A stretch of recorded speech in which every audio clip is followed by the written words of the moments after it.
If the BNP sinks, it won't go down alone. It will take the whole of Bangladesh down with it.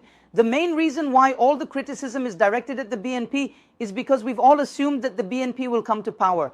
And an even bigger reason than our assumption is that, except perhaps for Tarique Rahman himself, everyone else in the BNP already believes they're in power. Perhaps Tarique Rahman feels that coming to power is not actually that easy. Besides, almost everyone else in his party feels like they are already in power. Only taking over Ganababan remains. Because of this mindset, people are afraid, will we really go back to the previous situation or not? So it is up to the BNP to prove that no, the BNP will not do that. And I say again, I have criticized the BNP 1,012 times. Even so, what I want to say is that if the BNP, if it sinks, it will not sink alone. It will drag the whole of Bangladesh down with it. Because BNP's failure has never been a failure of just one party.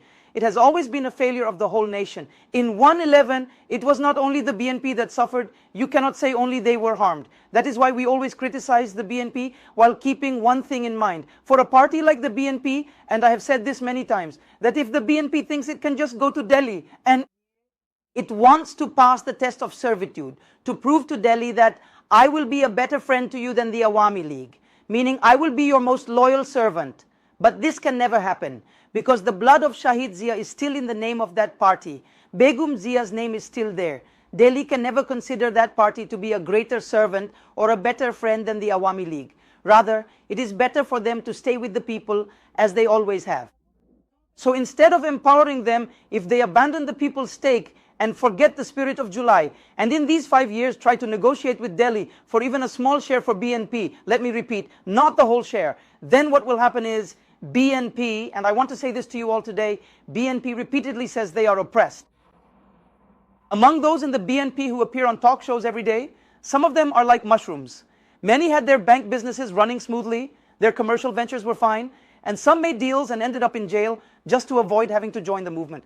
In reality, the truly oppressed in the BNP are those millions of activists who are never seen on talk shows. For example, there was a brother in Dhaka, you saw that even the youth BNP could not attend his father's funeral prayer. And later he said, if being in the BNP means I can't even attend my own father's funeral prayer, then one day in this country people won't be able to attend funerals just because they're with the Awami League. That curse was there in an instant, wasn't it? Have we ever seen those BNP people become empowered? Now, should we value the sacrifices of those who spent their whole lives abroad for the party or not? People know them. Now they're giving grand speeches. They were oppressed. People know and recognize these things. So we want to stand for the independence and sovereignty of Bangladesh. Do we need Shahid Zia's BNP? Do we need Begum Zia's BNP? And if the BNP decides that no, they won't stay with Begum Zia or Shahid Zia, and instead they'll move closer to Delhi, then surely young people will once again sacrifice themselves and start a new political movement. We will do it too.